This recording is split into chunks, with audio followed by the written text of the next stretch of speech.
श्री राधा राधा राधा श्री राधा राधा राधा श्री राधा। ओम कृष्णाय वासुदेवाय हरे परमात्मने प्रणतक्लेशनाशाय गोविंदाय नमो नमः। ओम श्री राधे कृष्णाय नमः। भगवान श्री कृष्ण क्या है, उनके बारे में माता कुंती ने बहुत ही विस्तार पूर्वक उनकी स्तुति किया है, उनका वर्णन किया है। प्रथम स्कंद के अध्याय 8 में श्रीमद् भागवत महापुराण में भगवान श्री कृष्ण सर्व कर्तुम अकर्त अन्यथा कर्तुम समर्थ, और भगवान श्री कृष्ण के हृदय का जो रूप है, यदि उनके हृदय का जो प्रेम स्वरूप है उसको यदि मूर्ति प्रदान किया जाए तो वह मूर्ति ही श्री राधा रानी है। इसलिए राधा रानी का जिक्र बहुत ही गुह्यतम बात है, बहुत ही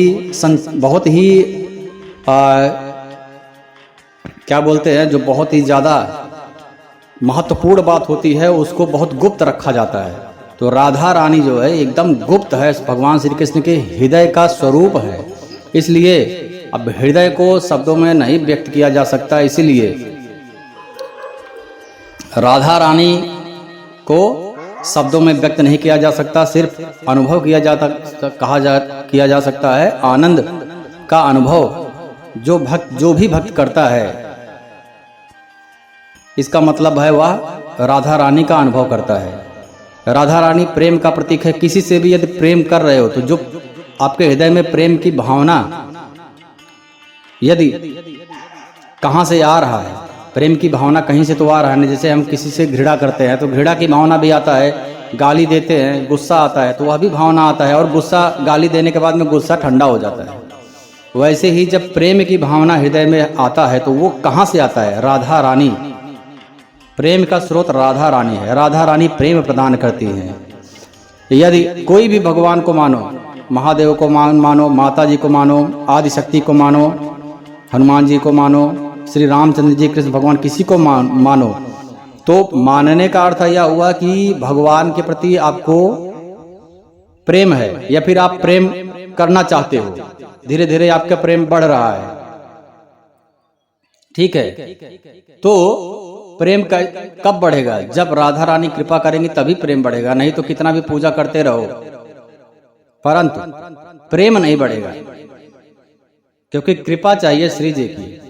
जब राधा रानी प्रेम प्रदान करेंगे तब आपका किसी भी जो भी देवता भगवान को मानते हो उसके प्रति प्रेम बढ़ेगा। यदि प्रेम बढ़ेगा तो फिर वह भगवान आपकी बात सुनेंगे और आपको इच्छित वरदान देंगे, जो भी आपकी इच्छा होगी वह पूर्ण करेंगे। परंतु इसके पीछे का रहस्य यही है कि राधा रानी कोई भी स्त्री नहीं है। संतगण कहते हैं कि राधा रानी को जो भी प्राणी स्त्री समझता है, इसका मतलब वह नहीं जानता है।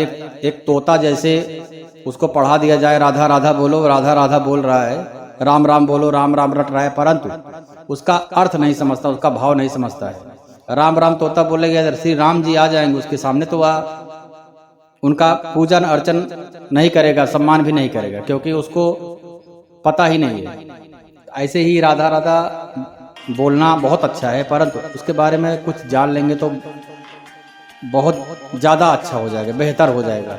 तो संतगण यही कहते हैं कि राधा रानी को यदि कोई स्त्री जान रहा है तो इसका मतलब वह नहीं जानता है, पुरुष जान रहा है तब भी इसका मतलब वह नहीं जानता है। राधा रानी एक दिव्य शक्ति है, प्रेम स्वरूपा है, और सारे प्राणियों के सारे संपूर्ण सृष्टि में उनकी ही वजह से प्रेम की धारा बहती है, और उन्हीं का नाम है श्री राधा।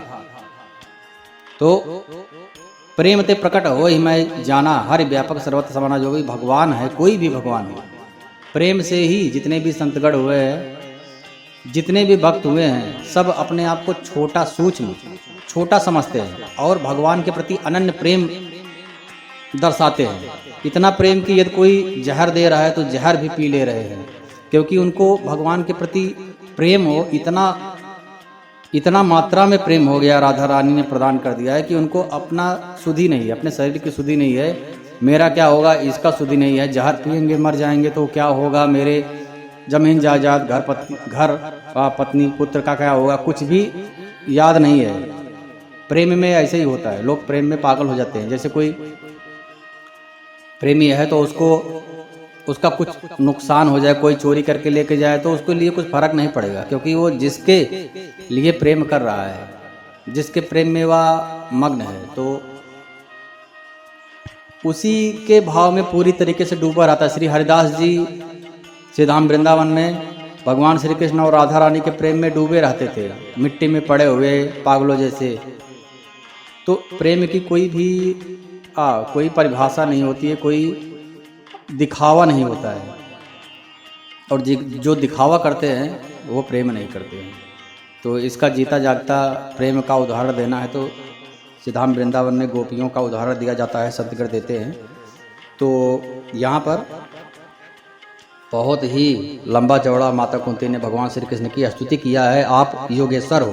पहली बात तो भगवान जो भी भक्त जो चाहते हैं वही वैसे ही लीला भगवान श्री कृष्ण करते हैं। अब गोपिकाएं यदि चाह रही है मेरे साथ में रास लीला करे, परम आनंद की प्राप्ति दे, तो भगवान श्री कृष्ण रास लीला कर रहे हैं उनकी खुशी के लिए, अपनी खुशी के लिए नहीं। क्योंकि भगवान के पास मन नहीं होता है, बुद्धि नहीं होता है, और आनंद का अनुभव मन करता है। तो भगवान मन बुद्धि वाणी कर्म अकर्त सबसे परे है। तो जैसा भक्त चाहते हैं वैसे ही भावना करते हैं। तो भक्तों के विनती पर भगवान ने रास लीला किया, और माखन चोरी इसी बहाने भगवान जा करके गोपिकाओं के घर में दर्शन दे रहे हैं और लीला कर रहे हैं, क्योंकि ऐसे ही गोपिकाओं की विनती थी, इच्छा थी। तो माता कुंती ने सब प्रकार से ऐसे ही भगवान श्री कृष्ण की स्तुति किया है। आप सब कुछ करने में समर्थ हो, कालातीत हो आप।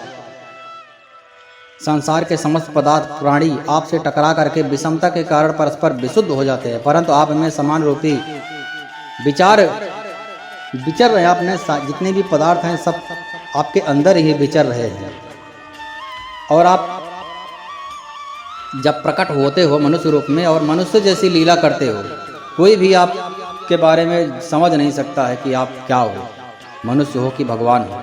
सब कोई आपकी माया से हो जाता है भ्रमित, और आप विश्व के आत्मा हो। आप विश्व के आत्मा हो, अर्थात संपूर्ण विश्व का जो संचार करता है, जो शक्ति, जो ऊर्जा संपूर्ण विश्व का संचार करता है, वह आपसे ही शक्ति प्राप्त करता है, और आपकी ऊर्जा से ही संपूर्ण सृष्टि का निर्माण होता है। श्रोतस्य श्रोतम चक्षुर चक्षु मनस्य मनम, अर्थात आप मन के भी मन हो, आँख के भी आँख हो। आँख जिसकी शक्ति से देखता है वह शक्ति आप हो।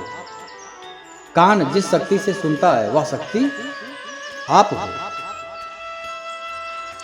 तो इस प्रकार से माता कुंती ने भगवान श्री कृष्ण की स्तुति किया। उसके बाद में वासुदेव और देवकी ने पूर्व जन्म में सुतपा और कृष्ण के रूप में आपसे कहीं वरदान प्राप्त किया था। वासुदेव जी थे, सुतपा और कृष्ण देवकी ने पूर्व जन्म में बहुत ही कठोर तपस्या किया था, और भगवान नारायण जब प्रसन्न हो गए तो वरदान के स्वरूप आपने अपना पुत्र हो ऐसा आपने वरदान मांगा कि आप मेरे पुत्र के रूप में हो जाओ। मुझे एक पुत्र जिस प्रकार से आनंद प्रदान करना है, लीला रचता है, अटखेलिया करता है, जो भी बात मना करो वही कार्य करता है, नटखट,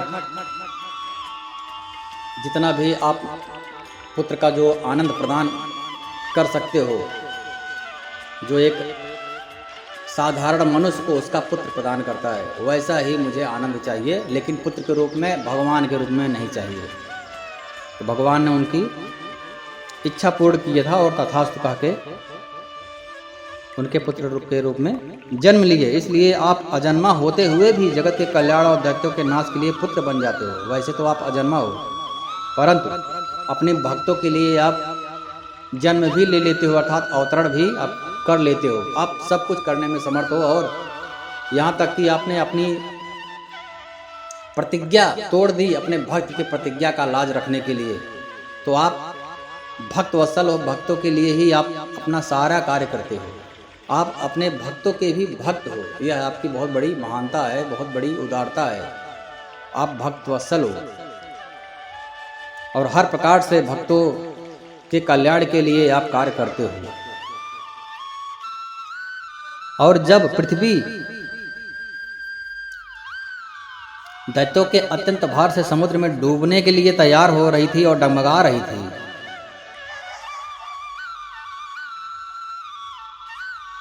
भवेस्मिन् क्लिश्यमाना नाम विद्या का कर्म भी श्रवण स्मरण हराय करन्ति केचनाः श्रवणयन्ति गायन्ति गृह्णन्ति भीषणसाः स्मरन्ति नन्दन्ति तवे हितं जनाः। पृथ्वी का भार उतारने के लिए कोई महापुरुष यूँ कहते हैं कि जो लोग इस संसार में अज्ञान है, कामना और कर्मों के बंधन में जकड़े हुए पीड़ित हो रहे हैं, उन लोगों के श्रवण और स्मरण करने योग्य लीला करने के विचार में ही आपने अवतरण ग्रहण किया हुआ है। और भक्तजन बार बार आपके चरित्र का श्रवण करते हैं, गान करते हैं, कीर्तन करते हैं और स्मरण करके आनंदित होते हैं। स्मरन्ति नंदन्ति तवे हितम जनाः श्रवणन्ति गायन्ति गृह्णन्ति भीषणसाः, आपके यश का गान करते हैं। तो माता कुंती की इस प्रकार स्तुति करने से भगवान नारायण बहुत ही प्रसन्न हुए।